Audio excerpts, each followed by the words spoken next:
Howdy folks, welcome to everybody who's turned up here live for the Saltmine Discord Q&A for March, and if you're watching this as Monday's episode of Mingles with Jingles, I hope you had a fantastic weekend. Now forget it, because it's done.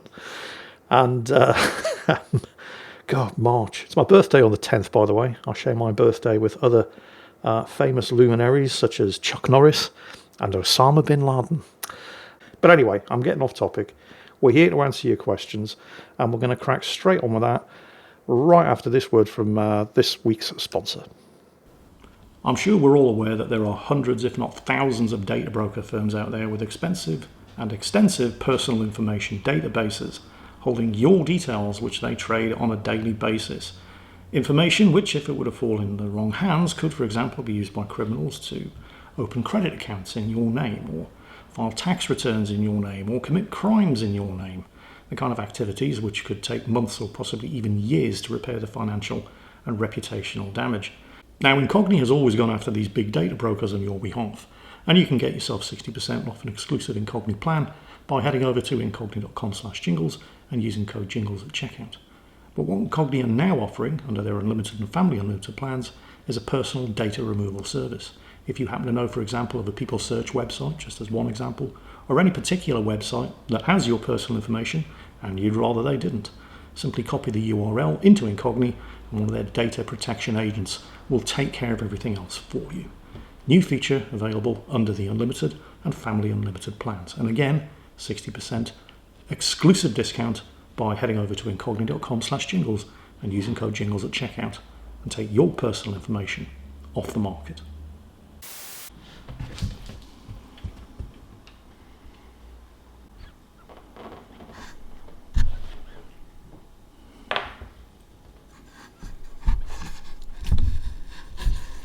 Nino, what are you doing?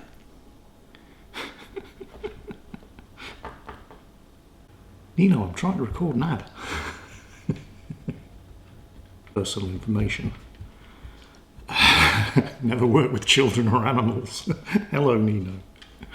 And going after these data brokers on your behalf has always been Incogni's bread and butter. But did you know? And thank you to Incogni for sponsoring this week's video. Now let's crack straight on with the questions. I'm just swapping over to the question channel in the Discord server. And the first one comes from Mariulo. He's you can't see this, but he's actually, next to his name, he's written a phonetic guide to how to pronounce it, and I still got it wrong. Mariulo, sorry. You don't pronounce the I. Okay, he says, hello, Jingles. First of all, fuck cancer. Yeah. I'm glad your latest results were clear, thank you. I wanted to thank you for your focus on indie titles lately. It reminds me of the old WTF's videos of Total Biscuit. Wasn't it Bowel cancer got him as well? Total Biscuit. Small world. Anyway, once again, yeah, fuck cancer. When making your videos, do you go into these indie games blind, or do you play them for a while before deciding or not to do a video? You know what, that's a really good question. It's different for every game. For example, The Last Caretaker, I didn't watch a single video on it. I saw lots of videos for it popping up in my recommendations, but I never watched any of them. And I thought, you know what, I'll have a go, because, you know, it's not expensive. So I started playing and recording instantly. And within like 20 minutes of starting to play, I knew that there was going to be a video series on this. I did the same thing with Surrounded. So what you're seeing in Surrounded is literally my first hour of gameplay, where I have no idea what's going on, don't know how the game systems work. And it's amusing in the comments when you see people saying, oh my god, Jingles, are you just doing this to rage bait us? Believe it or not, most people aren't experts on how to play a game in the first hour of playing it, right? But I guess being crap drives the engagement. I wouldn't be getting comments like that if I wasn't as shit as I am. But yeah, with The Last Caretaker and Surrounded, I basically went in cold and just instantly started recording. And I think it made good stuff. But other games like Into the Dead, I must have put 8 or 9 hours into that, just failing over and over and over before I started getting anything worth recording. I must have restarted that game a dozen times before I finally figured out how it worked and learned how to not be quite as shit. and then started recording the first playthrough that you saw on YouTube. That must have been my 12th or 13th restart of the game, and then made it through. So yeah, it varies from game to game. It really depends. What else am I doing at the moment? What's the other one? Oh, I can't even remember what games I'm covering. Let's quickly just jump over to my YouTube channel. So at the moment I'm doing Into the Dead, Surrounded. Oh yeah, Starcom. Oh, with Starcom, I'd actually played and finished that game multiple times. And yet at the same time, the playthrough that you're seeing, I'm still not using auto fire on anything. I'm certainly not using them on my plasma guns. And yet, because I've played it through again after the video series that you're currently watching on YouTube, and I've started using auto fire on the plasma guns, and holy shit, it's good. I should have been doing it from the start. So even I'm always learning something new every time I play these games, regardless of how many times I've played through them. New ways to do things. I'm trying different builds. I'm going with fixed guns on my latest playthrough rather than just beam lasers and plasma guns. And wow, it's that's what I love about games like that, because there are multiple different ways of playing through it. Even if you think you've seen everything in it, trust me, you haven't. There's still secrets that you haven't unlocked. Still techs, like multiple playthroughs on Starcom. Still, at the end of it, there's question marks in the tech tree, stuff that I haven't discovered, and I don't know where to get it. So I could play through it again and still find new stuff. So, and that's what I love games like that. And Surrounded is, I think it's starting to turn into that sort of thing as well.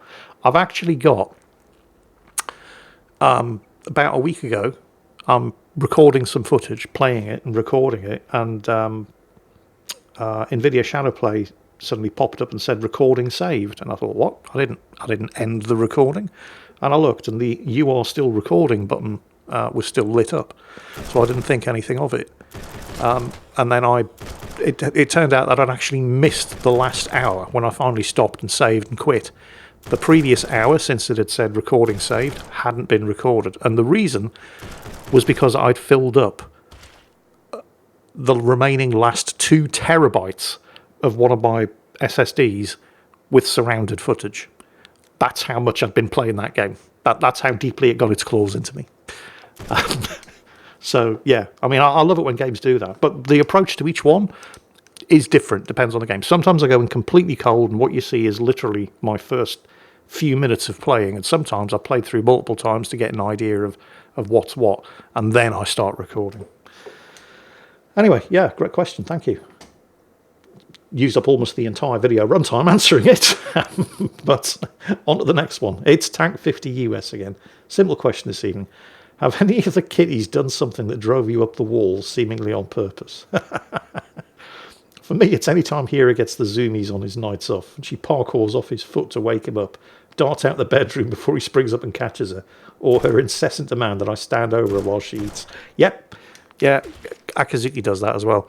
Akazuki she'll sit in the doorway and she'll just meow and meow and meow until I get up and follow her to her food bowl, and then she'll sit there over the bowl and she'll look at me and she will not start eating until I start scratching her butt.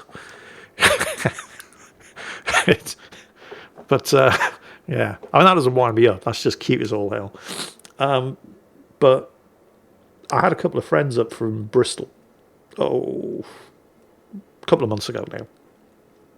Mostly because the wife in the couple really wanted to meet my cats. Crazy about cats. And on top of my drinks cabinet, I've got like various different jugs and glasses and stuff for mixing up whiskies and cocktails and what have you. And they were amazed that I would have all of this glassware on top of this service with 3 cats in the house. Like, don't they, push stuff off the edge? You've got glass jugs and stuff up there. I was like, no, they never do it. And then I turned around and Nino was on top, and literally they never do it. But the second she said, "That's very brave of you," Nino instantly jumped on top of the drinks cabinet and started pushing the glass jar off. It's like he'd never, ever shown the slightest inclination before in his entire life. And then suddenly when people were saying, oh, it's amazing that they don't do it, he started doing it. And he's never done it since. It's unbelievable. Right, anyway, thank you. Moving on, next question. Oh, he also said, thanks for showing us all surrounded. My wallet certainly doesn't appreciate it, but so far I've logged 12 hours, and I'm concerned by all these little boys sticking out of the ground. Yeah, trust me, 12 hours is not... Actually, let's have a quick look and see how many hours I've got into it. I've got 86 hours in. Yeah. And I've got 18 of 21 achievements, including blowing myself up with a nuke. And yes, I was recording when I did that. You will get to see it happen. Oh, and also, while I'm playing it, I'm doing permadeath. So, because somebody said, I remember one of the comments that I noted, because I was on the one video that I've done so far, I was saying, wow, this seems like I've got a really good start. I've got a backpack, I've got a GPS, I've got a shotgun, I've got a hunting rifle. And somebody was saying, yeah, I suspect everybody gets an easy start. Oh, no. No, that is a really, really lucky start. You will see in future surrounded videos just how fucking desperate you can be when restarting the game. Because when I die in the game, I go back and I start again from scratch. And you'll see the whole learning process as we continue through the videos. Anyway, let's take a quick pop back to Discord, have a look at the next question. Oh, here we go. Minortree93. With 2026 being the longest year this decade, and it's only March now, we need your expert opinion on important military matters. What conflict of the Cold War had the greatest musical collection, and why does America's involvement in Vietnam constantly top the charts, regardless of who you ask? Because, yeah, America's involvement in Vietnam. The music from the 60s and the 70s, which, by the way, I wasn't around. Well, I was around for the 70s. I was born in 1970. So all that 60s music, you know, that's not my generation. That's like my mother and father's generation. But there's, I don't know, it's timeless stuff. I don't know what it is, but I cannot watch a video clip of something going on in Vietnam without hearing Creedence Clearwater Revival's Fortunate Son playing in the background. It's just so embedded in my consciousness. That or the Rolling Stones, you know, it's just, there's something about the Vietnam War, and why is it? I don't know. I don't know why the music from the Vietnam War resonates more than any other Cold War conflict. That is actually a really, really good question, and I do not have the faintest idea. And I don't really think it's a generational thing, because, like I said, that wasn't my generation. I mean, sure, the Vietnam War went on until, 1975? So I was alive for it, but I was, you know, at most 5 years old. I wasn't exactly going out and buying records.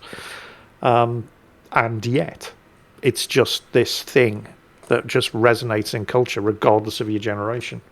I think most people would, they might not, I mean, you know, younger generations, they might not know what the title of the song Fortunate Son was. They might not know that it was sung by Creedence Clearwater Revival, but I'll guarantee the second it starts playing, they're thinking Vietnam War. It's just, yeah, Paint It Black by the Rolling Stones, another one, you know. That was a really good question. Sorry I couldn't answer it properly. I've got no idea why it is. Just those songs really seem to resonate. A quick update on things that Rita said or did recently. She's been remarkably, I don't know, maybe I've just not been around to witness any of the dumb shit that she said or done. But she's been pretty good lately. Sorry to disappoint. Next one from Yamatog2. He says, Almighty Overlord Jingles, really enjoying your StarCon videos. What existing sci-fi series like Star Wars, Star Trek, Space Battleship, Yamato, Warhammer 40k, etc. do you think would be most suited for a StarCon-like video game? And which one would you like to play the most? You know, I think The Expanse. I'm not sure. The thing about StarCom is obviously, well, then again, I don't know, you start off with plasma weapons and they're a perfectly viable weapon right up until the end game. You just keep upgrading them. Because I was thinking maybe that the whole tech tree research thing wouldn't tie in as well with The Expanse, because, you know, you've got PDCs and plasma torpedoes, and that's base. Oh, and rail guns. And those are the only weapons that the ships ever use. So researching new weapons and stuff in the Expanse universe. But then again, yeah, like I said, you can just keep upgrading your PDCs and your missiles in exactly the same way that you can in StarCom. I would really like to see something like... then again, a huge part of playing Starcom is exploration and discovering new systems and new planets and new mysteries and stuff. And you can't really do that in the solar system because we pretty much know where all the planets and moons are. So I'd like to see the Expanse a setting in Starcom, but I don't think it would be perfect for that. I think probably Star Trek, because of the exploration and discovery aspect, would probably be the best fit. Or maybe you could do Battlestar Galactica, because that's jumping from system to system on the run from the Cylons. That might fit. But which one would I like to play the most? I'd love if there was some way of making the Expanse work in a Starcom setting. That would be the one, because I just love the Expanse. I think it's certainly the most realistic science fiction show I've ever watched, with the possible exception of For All Mankind.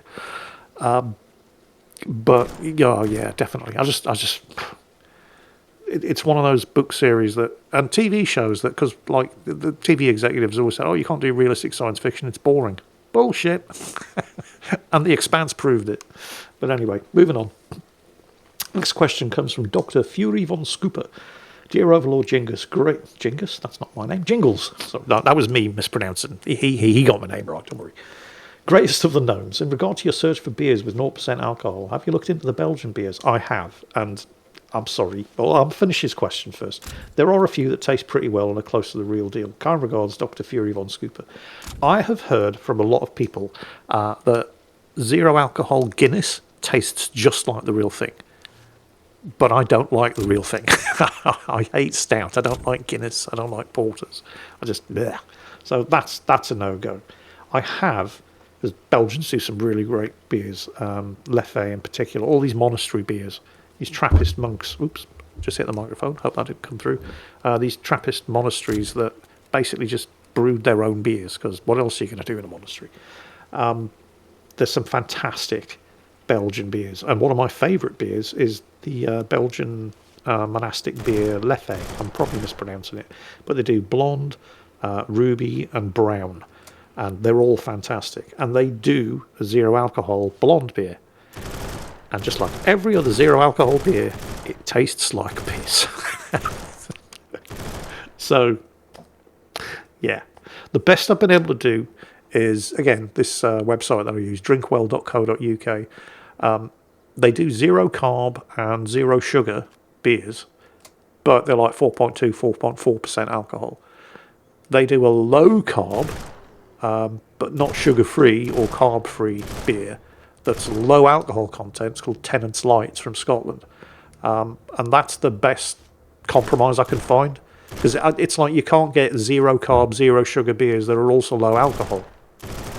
And if you get a low alcohol beer, it's got carbs and it's got sugars.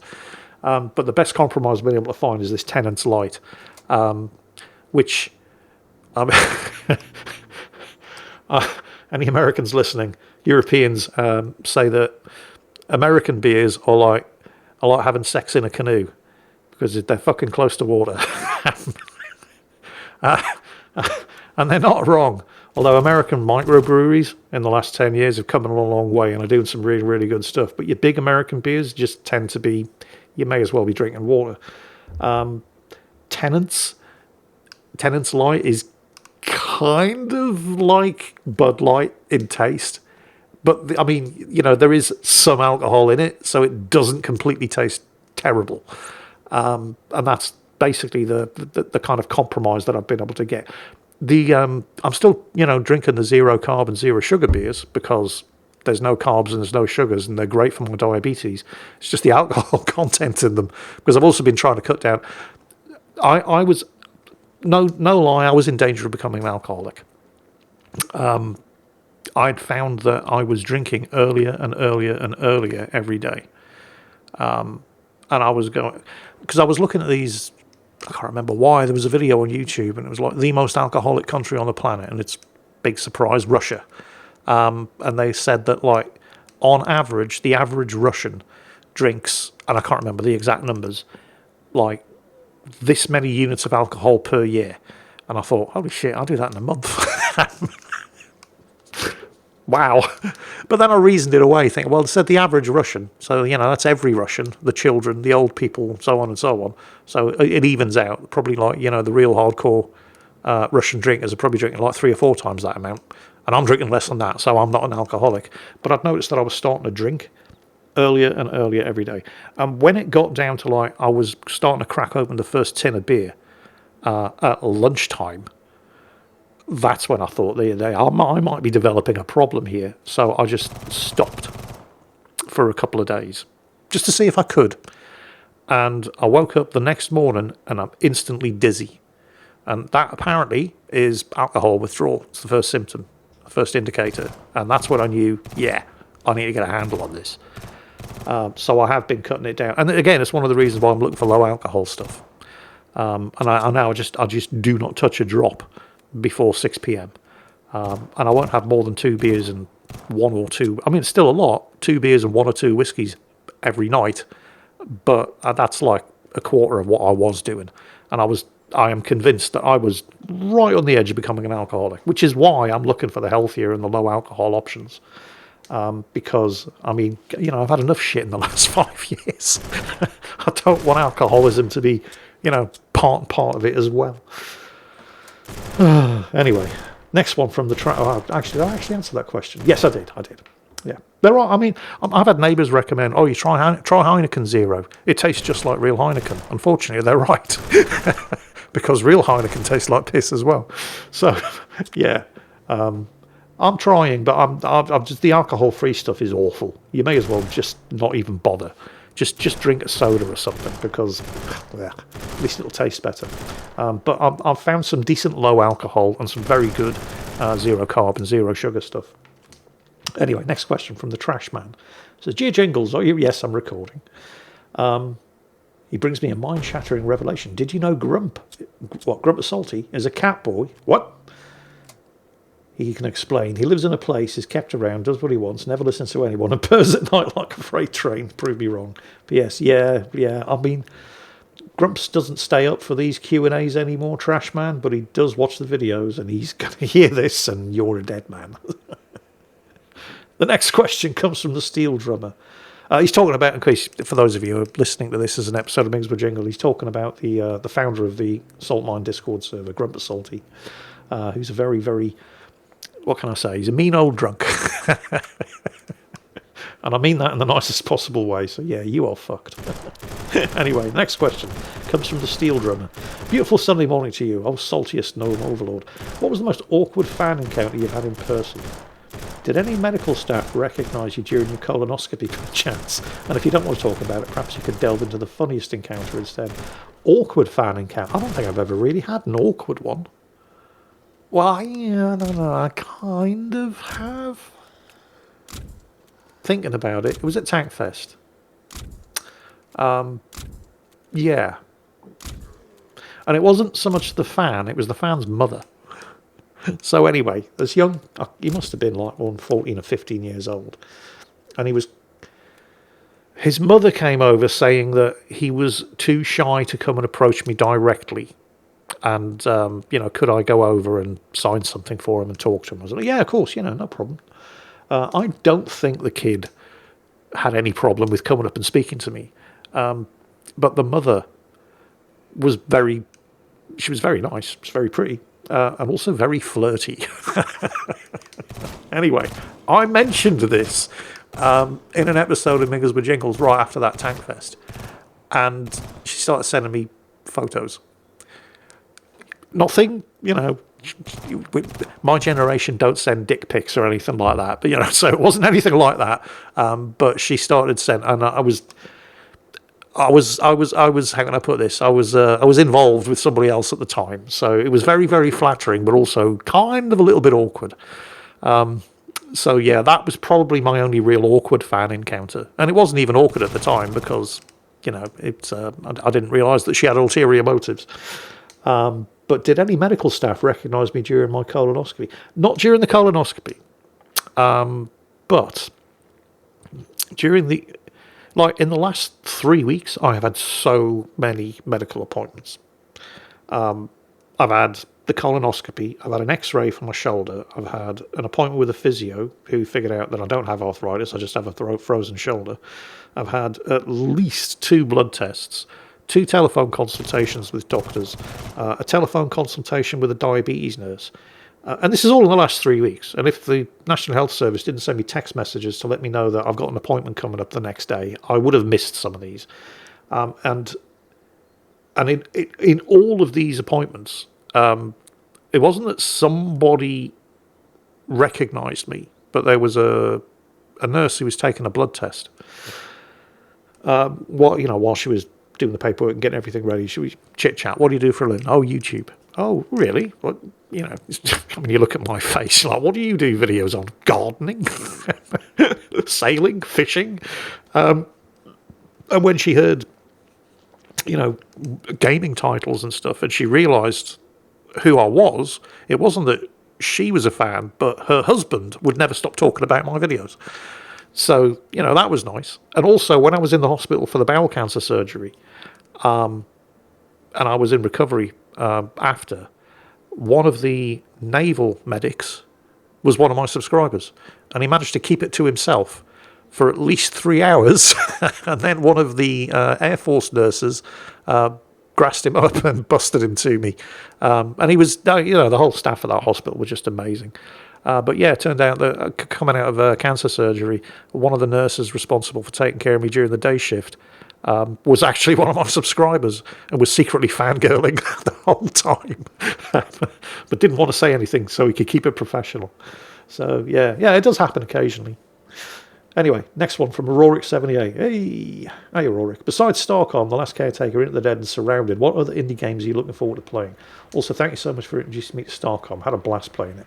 What am I looking at the moment? Because there's an X-Fest going on Steam, which is where you can get all of these new indie titles coming out and demos and stuff. And there's one, I can't remember what it's called.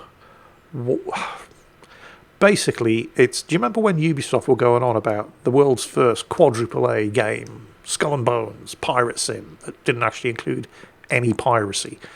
And I can't remember the name, and I know that people are going to be shouting it out. But it's what Skull and Bones should have been if it had been developed by a competent developer who took it seriously. It's a sort of survival crafting, build your own pirate ship or repair your own pirate ship, recruit a crew, go out and do pirate shit. And it looks amazing. And there's a demo available, which I haven't actually played, but I've been watching videos on it. And it's the kind of thing where you'd expect when you get a demo of a new pirate game, you start off and you're doing the usual, picking up rocks and cutting down, bamboo stands and stuff to make tools and build a hut, and then blah this and that and so on and so on. And then eventually, after like 3 hours of gameplay, you've gathered enough resources, you've found a wrecked ship that you can repair. You repair the ship, you set sail, and then it says, thank you for playing the demo. Not this game. There's more hours of gameplay in your actual pirate ship. It's such a generous demo, and I cannot remember what it's called. It's like Warsong or Wartide or something like that. But it's there's a demo version of that available now, and I cannot wait for that to go into early access so I can start playing it. That's probably the one that I'm looking forward to the most. Hang on, let me just have a quick pop into various different channels, because I bet you Windrose, there we go. I knew somebody would be saying, everybody's shouting out, Windrose, it's totally worth it. Yeah, they've just completed the wind. It's saying, Aurora, any your question, let him know what it's called. Yeah, Windrose. Such a good looking game. 100% going to be trying that. It looks incredible. But at the moment, I've got a pretty, like I said, I think I've got I'm going to edit, actually maybe not so much edit down the surrounded stuff, because that's the point of that playthrough. I'll cut out some of the boring shit where I'm moving from place to place with nothing happening. But the majority of surrounded it's going to be what you see is what you get. This was me playing through it, not having a clue what was happening, how the systems worked, learning about the systems, and you going along with me for the ride. Frustrating though that may be for anybody who's played the game, like, for God's sake, no, you put the container in the container. Oh my God, I've had enough. All that shit. I'm sorry, but you're seeing me learning how to play. And yeah. And once again, trust me, you get to this age, you start forgetting where the sentence was going halfway through. But hopefully I answered that question. That was Aurorix, wasn't it? Where are we? Scrolling back down. Yes, it was. But yeah, Windrose, I think, is the one that I'm very much looking forward to. But I've still got a ton of stuff. Although Into the Dead is coming to the... once we do the Heart of Darkness escape plan, which is huge, by the way. There's weeks more Into the Dead stuff coming. But until they introduce another escape plan, that's probably going to be it for Into the Dead. And then I'll have a slot to do something else. Or maybe I'll start doing something else twice a week. We'll see how it goes. Next question comes from Bales. It says, hello, saltiest gnome overlord Jingles. Great to hear you're cancer-free post-op and recent clean-out. Do you have any advice you suggest for people in regards to signs, symptoms, or preventative checkups to be more aware for bowel cancer? It's not particularly pleasant, but check the toilet paper. When you wipe, have a good look at the toilet paper. If you see any hints of blood, get yourself checked. The first thing that it'll do is what is called a FIT test, fecal immunology test. Technically, it's just a FIT, because otherwise it's a fecal immunology test, if you call it a FIT test. Whatever, anyway, get one of those done. They're basically looking for signs of blood in your stool, and then they're analysing that blood. And if 75%, maybe even as high as 85% of FIT tests come back negative, in which case you're fine. Don't worry, you've probably just got an irritable bowel, or they might have a polyp up there that's burst or whatever. You're fine. But in that small percentage where you get a positive result, it's the earliest positive result. And even then, it might not still be cancer, could be something else. But that's when they say, right, maybe we'll do a CT scan, maybe we'll do a colonoscopy, and they can do further checks. So that would be the best advice I could give. Just check your stool when you wipe after taking a dump. Check the toilet paper, look for blood. If you see any, go to your doctor, get a FIT test. And like I keep saying, cancer is shit. But if you have to get cancer, bowel cancer is the way to go, because it takes the longest to kill you and it's the easiest to treat, particularly if you catch it early. So just, modify your toilet habits. When you take a dump, check that toilet paper. If you see any blood, go to the doctor, get a FIT test. And even if you don't live somewhere with free healthcare, a FIT test is not going to be expensive. Where are we going now? Oh, right. Yeah, he actually had more to say. Great to see you with the Salt Mines Elite Squadron a few months back. Oh, that was you. Yeah.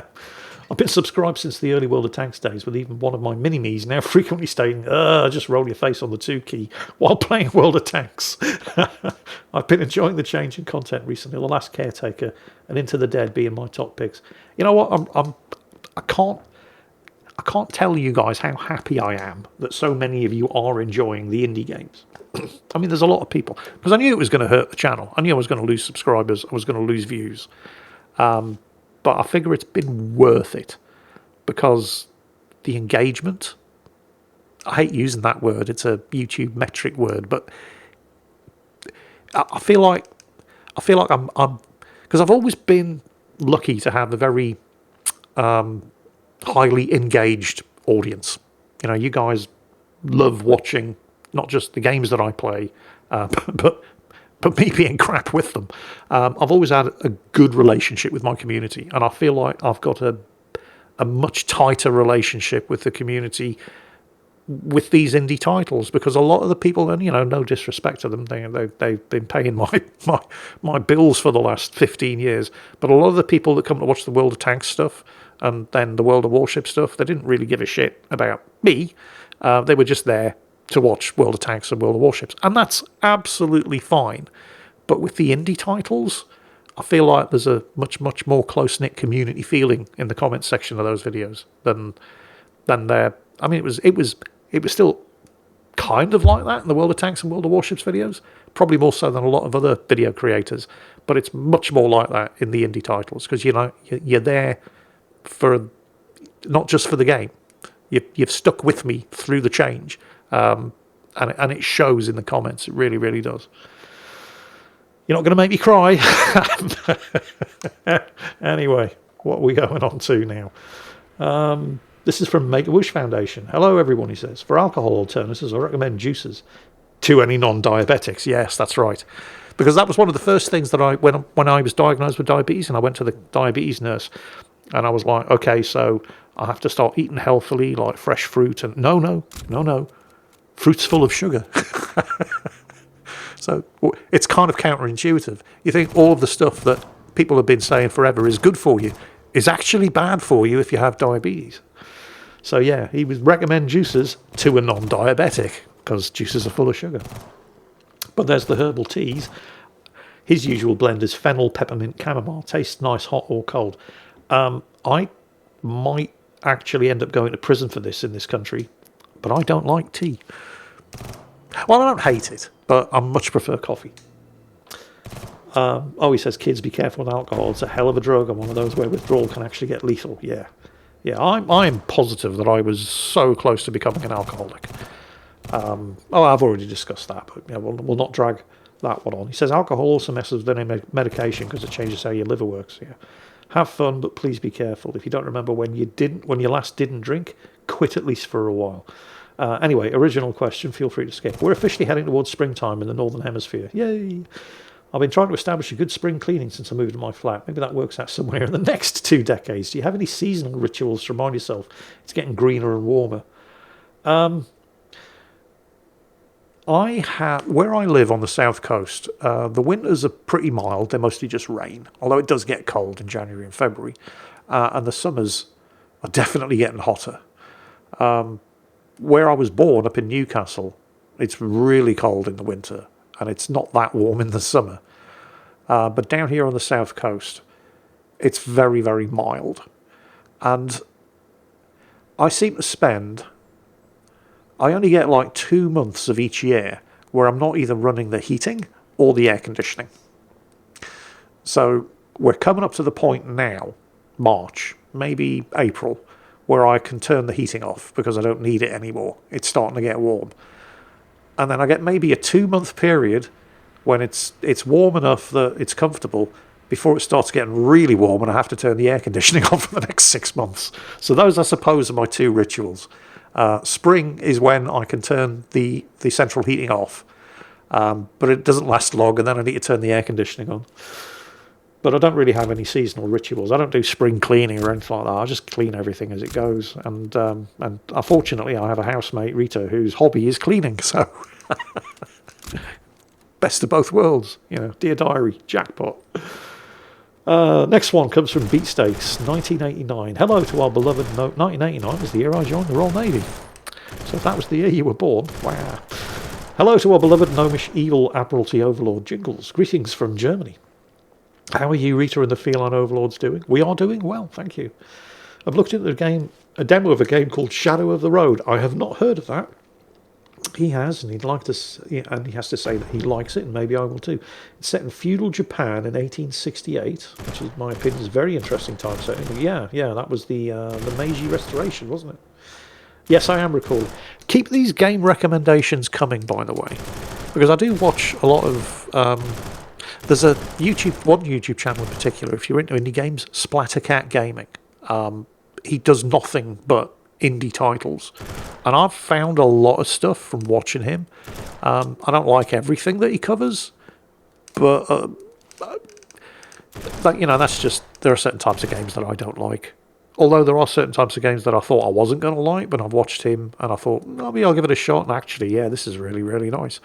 But if you're looking for free stuff to play, because a lot of these indie games are available in demo form, obviously, I'm covering a lot of them, but I do recommend you check out Splattercat. He's really, really good. But, games recommendations like this, please do keep them coming, because there's only so much that I can, find for myself. I mean, I do my best. I check out Steam Next Fest, and I'll look at other videos like Splattercat and so on.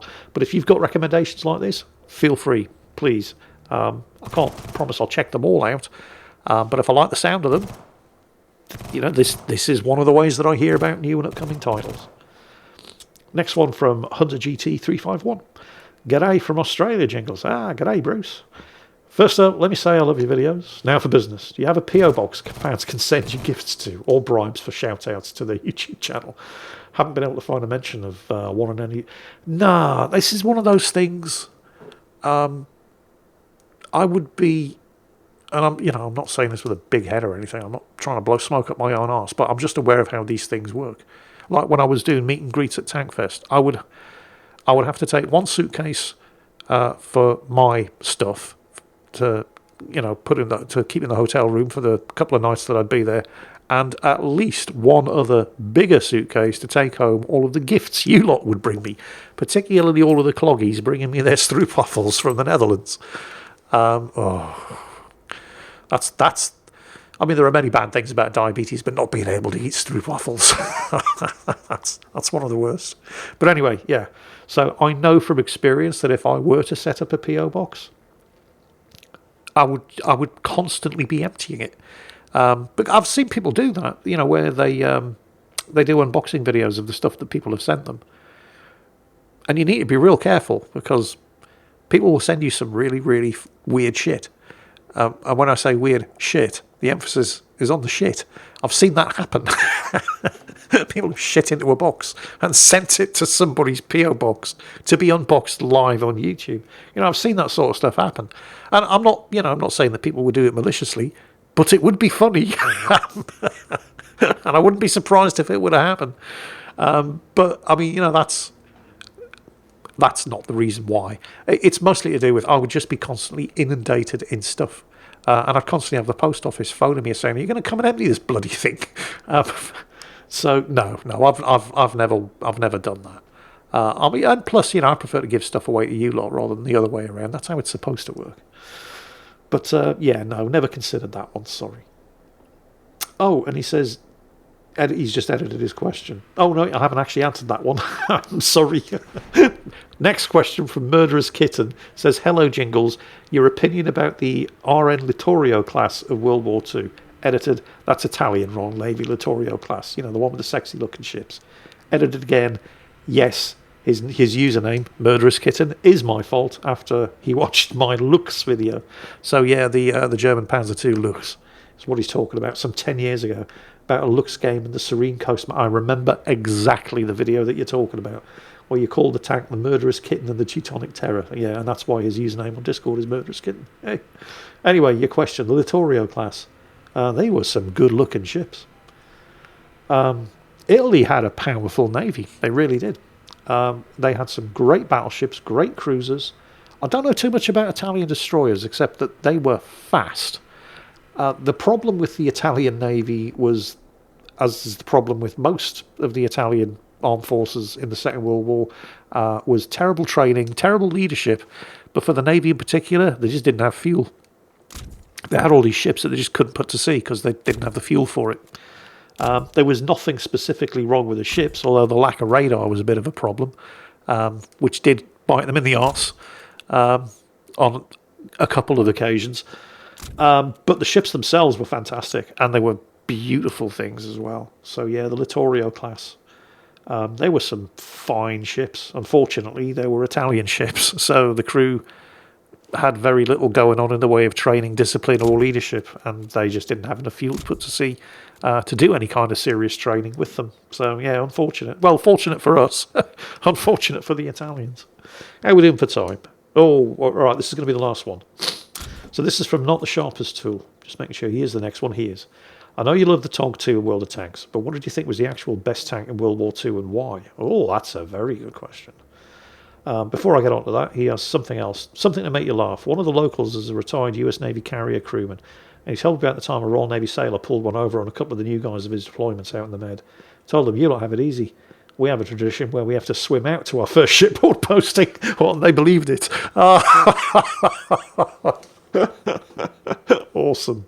Okay, what do I think was the actual best tank in World War II and why? Okay, so I was going to say, well, you have to, how do you define best tank? But he said, and why? So, okay, I'm going to say the Sherman.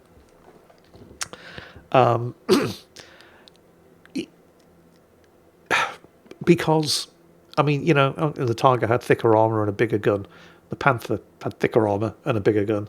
The T-34 was a good tank and produced in bigger numbers.